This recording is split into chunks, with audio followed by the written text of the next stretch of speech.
ఇవాళ మనం చెప్పుకోబోయే కదా ఆ ఇద్దరు ఆడవాళ్ళు. రచించిన వారు శ్రీరుద్ర గారు. ఆడదంటే మగవాడికి రెండు రకాలుగా మాత్రమే కనిపిస్తుంది. ఒకటి, పగలు కాయ కష్టం చేసి డబ్బులు ఇవ్వటానికి. రెండు, రాత్రి సుఖాలివ్వటానికి. ఈ దేశపు దౌర్భాగ్యం ఏమిటి గాని చచ్చో పుచ్చో ఎవడో ఒక మగవాడు అంటలేకపోతే జీవితం గడవదనే అనుకుంటారు ఎక్కువ మంది ఆడవాళ్ళు. ఆ క్రమంలో ఆ ప్రేమతత్వంలో తమ వ్యక్తిత్వాన్ని, స్వాతంత్ర్యాన్ని, స్వేచ్ఛని కూడా వదిలేసుకొని బానిసైపోతారు. ఈ కథలో జరిగింది అదే. కానీ దుబాయ్ నాగమణి చచ్చిపోయిందనగానే అందరూ నోరెళ్ళబెట్టారు. నాగమణి చావు కబురు తెలిసిన తర్వాతనే చాలామందికి నాగమణి గుర్తొచ్చింది. అంతవరకు బతికుందో లేదో పట్టించుకున్న వాళ్ళే లేరు. దాదాపు 25 ఏళ్ల క్రింద మాట. గోదావరి జిల్లాలో చాలామంది చెట్టు కాలిపోతుంటే ఎగిరిపోయిన పిట్టల్లా దుబాయ్ విమానాలు ఎక్కేశారు. ఊరు దాటి వెళ్ళని నాగమణి దుబాయ్ వెళ్ళినప్పుడు అందరూ ఆశ్చర్యపోయారు. నాగమణి దురదృష్టాన్ని తలుచుకొని జాలిపడ్డారు. ఆ తల్లి దరిద్రాన్ని, కష్టాలను, దారిలేనితనాన్ని కథలు కథలుగా చెప్పుకున్నారు. నాగమణి పెద్దగా చదువుకోలేదు. మంచి వరి పంట పండే ఎకరం పొలం, 10 కాసుల బంగారం, ఓ మోటార్ బైకు ఇచ్చి అన్నింటికీ మించి నాగమణి 100 ఏళ్ల జీవితం కలిపి సత్తయ్య చేతిలో పెట్టాడు నాగమణి తండ్రి. ఆమె మొగుడు ఊళ్ళో ట్రాక్టరు రిపేర్ షాప్ పెట్టాడు. అయితే షాప్లోనే సాయంత్రం మందు పార్టీలు పెట్టేవాడు. హ్యాంగ్ ఓవర్ దిగాకో ఎక్కాకో పొద్దునేలా షాప్లోనే పేకాట పెట్టాడు. పెద్దోళ్ళు అందరూ, వయసులో కాదు డబ్బు సంపాదించే దారిలో ఉన్నవాళ్ళు, చీట్ల పేక చుక్కలతోనే ఫ్రెండ్షిప్పులు పెంచుకొని రకరకాల లావాదేవీలతో లక్షలు గడిస్తూ ఉంటారు. అదేంటో లక్ష్మీదేవికి అక్కడ రాని మొహమాట కోసం సత్తయ్య లాంటి మధ్యతరగతి వాళ్ళు పని చేతుల్లో పేకాట ఆడితే వస్తుంది. లక్ష్మీదేవికి కోపం వచ్చింది. ఆ ఊళ్ళో ట్రాక్టర్లు రిపేర్ చేయటానికి మరో షాప్ వచ్చింది. కానీ సత్తయ్యను, వాడు బతుకుని రిపేర్ చేయటానికి ఎవ్వరూ రాలేకపోయారు. పెళ్ళాం మెడలో బంగారు నగలు కానీ, పొలం కానీ మొదట తాకట్టు పెట్టాడు. ఆ తర్వాత వాటికి వడ్డీలు కట్టలేక అమ్మేయాల్సి వచ్చింది. అప్పుడు మొదటే అమ్మేయాల్సింది కదా అని నాలిక ఖర్చుకున్నాడు. ఈ దిగజారుడు తెగనమ్ముడు కూడా త్వరగా జరగలేదు. నాగమణికి 3 పిల్లలు పుట్టేంతవరకు జరిగింది. ఓ కూతురు, 2 కొడుకులు. ఒక రాత్రి కాపురం చేస్తే పిల్లలు పుట్టేస్తారు. కానీ పోషించటానికి ఎన్ని వందల వేల రోజులు పని చెయ్యాలో లెక్క ఉండదు. సత్తయ్యకు చేయటానికి పని లేదనే కన్నా ఏ పని చేయటం రాదనడం సబబు. దేవుళ్ళని, గ్రహచారాలను తిట్టుకుంటూ జీవితాన్ని ఈదుస్తున్నాడు. ఆమెకు జీవితం అంటే అసహ్యం వేసింది. ఆ తర్వాత భయం వేసింది. పిల్లలతో కలిసి ఏ కాలువలోనో దూకి చచ్చిపోదామని అంత దిగులు కూడా వేసింది. అంతలోనే పిల్లలు తలుచుకొని ఆగింది. చచ్చేంత నెప్పితో పిల్లల్ని భూమి మీదకు తీసుకొచ్చింది. కానీ చంపేసే అంత సులువుదారి తల్లి మనసుకు దొరకలేదు. బతుకుదామనుకుంది, బ్రతికించుకోవాలనుకుంది. చదువు రాదు, కూలీ పనులకు వచ్చే డబ్బులు సరిపోవు. ఆడవాళ్ళ లోదుస్తులు, ఫాల్స్ మొదలైనవి అమ్మే షాపుల్లో అమ్మే అమ్మాయిగా మారింది. కొడుకులు స్కూల్ తర్వాత ఇంటికి పోయి ఆడుకున్నా, రోడ్ల మీద బలాదూర్లు తిరిగినా పట్టించుకునేది కాదు. ఆ షాప్లో క్యాలెండర్ మీద ఆస్ట్రేలియా కంగారు జంతువు బొమ్మ ఉండేది. అది కన్నపిల్లలను కరుచుకొని వంటికి ఉన్న సంచిలో వేసుకొని తిరుగుతున్న బొమ్మ. ఆ క్యాలెండర్ చూసినప్పుడల్లా ఆ కంగారు పట్టుకున్న పిల్ల ఖచ్చితంగా ఆడపిల్లే అనిపించేది నాగమణికి. ఆడవాళ్ళకు కూడా కన్న కూతుళ్లను పొట్టకో వీపుకో కట్టుకునే సంచి దేవుడిచ్చి ఉంటే బావుండేది అనిపించింది ఆమెకు. ఎందుకంటే నాగమణి కూతురు శ్రీదేవిని. పాపం దానికి అప్పటికి 7, 8 వయసు ఉంటుంది. స్కూల్లో బస్ క్లీనర్ రా బస్ ఎక్కిస్తా అని బస్ ఎక్కించి ఏదో వెధవ పని చేయాలని చూశాడు. సమయానికి నాగమణి వెళ్ళింది. శ్రీదేవికి గండం తప్పింది. ఆ నిరుడు దసరా రోజుల్లో నవరాత్రి పూజలు చేసే పంతులుగారు శ్రీదేవిని పిలిచి కాళ్లకు స్వయాన పసుపు రాసి నుదుట బొట్టు పెట్టి బట్టలిచ్చి కాళ్ళకి దండం పెట్టాడు. ఇదేంటయ్యా అని నాగమణి నోరు నొక్కపోతే, పిల్లలు దేవుళ్ళు ఒకటే అంటాం కదా, దేవుళ్లకు కులాలుండవు. పిల్లలకు ఉండవు. రజస్వల కాని ఆడపిల్లలంతా అమ్మవారితో సమానమే. వాళ్ళని పూజించాలి. అదే ఈ దసరా, అదే ఈ దేశం అన్నాడాయన. నాగమణికి ఏడుపొచ్చింది. ఒరే వెదవల్లారా, పసిపిల్లలంటే దేవతల్లా, వాళ్ళ మీద కోపమేమిటి, కోరికేమిటి? ఏం చేసినా నోరు మూసుకుంటారనేగా ఈ అఘాయిత్యాలన్నీ అని బస్ క్లీనర్ని చేతులు నొప్పొట్టేదాకా కొట్టింది. ఆ తర్వాత నిజంగానే కంగారు జంతువుగా మారింది. శ్రీదేవిని ఒక్క క్షణం వదిలిపెట్టేది కాదు. స్కూల్ అయిపోయే టైంకి షాప్లో పర్మిషన్ తీసుకొని శ్రీదేవిని తెచ్చుకునేది. షాప్ మూసేంత వరకు తనతో పాటు ఉంచుకునేది. పిల్లలు ఎదిగినంత సులువుగా జీతాలు పెరగవు కాబట్టి సంసారం ఈడ్చుకురావటం కష్టమైంది ఆమెకు. వయసొచ్చిన ఆడపిల్లని తనతో పాటు అదే షాపులో కూర్చోబెట్టుకోవాలంటే ఇబ్బంది పడేది. సత్తయ్య ఓ రోజు రాత్రి తప్పతాగి వస్తూ యాక్సిడెంట్లో చచ్చిపోయాడు. నాగమణి గొల్లున ఏడ్చింది. సత్తయ్య చచ్చిపోయినందుకు కాదు, అలాంటి వాడితో అన్నేళ్ళు బ్రతికానా, జీవితం ఇంత నాశనం చేసుకున్నానా అని. బొట్టు కూడా తీయబుద్ధి కాలేదు. మంగళసూత్రం, గొలుసు, నల్లపూసలు ఏనాడో అమ్మేశాడు. అలాంటి మొగుడు ఉన్నా పోయినా జీవితంలో పెద్ద తేడా రాదనుకుంది ఆమె. కానీ చిన్న తేడా వచ్చింది.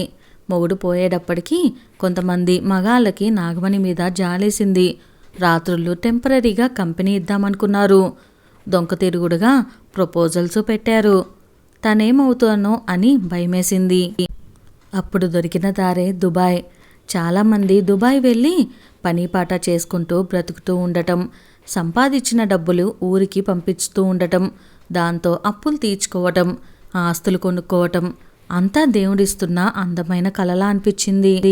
తను పనిచేస్తున్న షాప్ ఓనర్ని అప్పటికి కూతురుతో పాటు దుబాయ్ ఫ్లైట్ ఎక్కేసింది నాగమణి. కబుర్లు చెప్పుకోవటానికి భాష అవసరం కానీ పని చేయటానికి భాష అవసరం లేదని అర్థమైంది ఆమెకు కొద్ది రోజుల్లోనే. చచ్చేంత చాకరీ కానీ బ్రతికించేంత డబ్బు. ఓ షేక్ ఇంట్లో పనిచేసేది. అతను, అతగాడి 5 పెళ్ళాలు, పిల్లలు వాళ్ళకి వండి వడ్డించి ఇంటి పని చేస్తూనే 10 ఏళ్ళు గడిచిపోయాయి. ఊళ్ళో కొడుకులిద్దరూ చదువుకున్నారు. ఒకడు ఇంజనీరింగ్ చదువుకొని హైదరాబాద్లో ఉద్యోగం సంపాదించాడు. మరొకడు ఉన్న ఊళ్ళోనే వ్యాపారం మొదలుపెట్టాడు. ఇల్లు కొంది.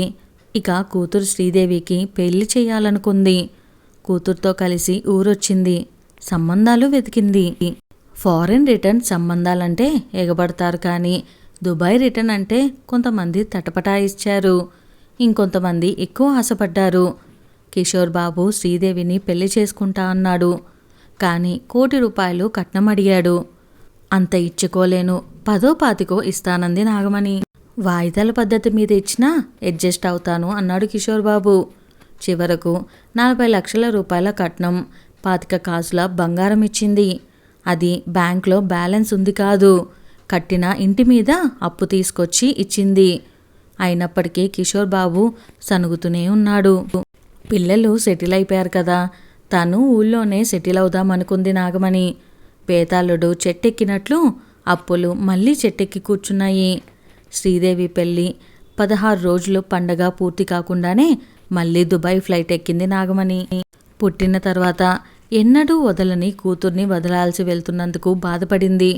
తప్పదు, సంసారం అనేది చిన్న బాధ్యత కాదు. అది ఆడపిల్ల తల్లికి. ఇక్కడ శ్రీదేవి పరిస్థితి అదే. పెళ్ళైన సంతోషం కన్నా తల్లిని వదిలిన బాధ ఎక్కువ. దానికి తోడు తన పెళ్లి అప్పు తీర్చడం కోసం తల్లి మళ్ళీ పనిలోకి వెళ్ళటం ఇంకా బాధ కలిగించింది. అయినా పెళ్ళి వచ్చిన డబ్బు కన్నా రాని కట్నం బ్యాలెన్సే కిషోర్ బాబుని ఎక్కువ డిస్టర్బ్ చేసింది. నాగమణి ప్రతి నెల సంపాదనలో కొంత డబ్బు ఇంటి మీద అప్పు తీర్చటానికి, ఇంకొంత డబ్బు కిషోర్ బాబు కట్నం బాకీ తీర్చటానికి పంపిస్తూ ఉండేది. ఆ డబ్బులు బ్యాంక్ అకౌంట్లో పడ్డ రోజునే శ్రీదేవిని వాళ్ళ అమ్మతో మాట్లాడనిచ్చేవాడు. మిగిలిన రోజుల్లో ఎప్పుడు ఫోన్ చేసినా తను ఆఫీస్లో ఉన్నానని, ఇంటికెళ్ళాక ఫోన్ చేయిస్తానని అబద్ధం చెప్పేవాడు. నెలలో ఒక్కరోజు కోసం తల్లి కూతుళ్ళు ఆతృతగా ఎదురుచూసేవాళ్ళు. మాటల్ని కన్నీళ్లు మింగేస్తూ ఉండేవి. అయితే అనుకోకుండా ఒకానొక రోజున దుబాయ్లో రోడ్డు దాటుతున్న నాగమణిని ఓ కారు వచ్చి గుద్దేసింది. అప్పటికప్పుడే స్పాట్లో చనిపోయింది నాగమణి. ఆ మాట విని శ్రీదేవి కన్నా ఎక్కువగా గొల్లు గొల్లుమని ఏడ్చాడు కిషోర్ బాబు. కట్నం డబ్బులు ఎవరిస్తారని గొడవ చేశారు. బావమద్దులను నిలదీశాడు. తల్లి చివరి చూపైనా దక్కించమని ఆశపడింది శ్రీదేవి.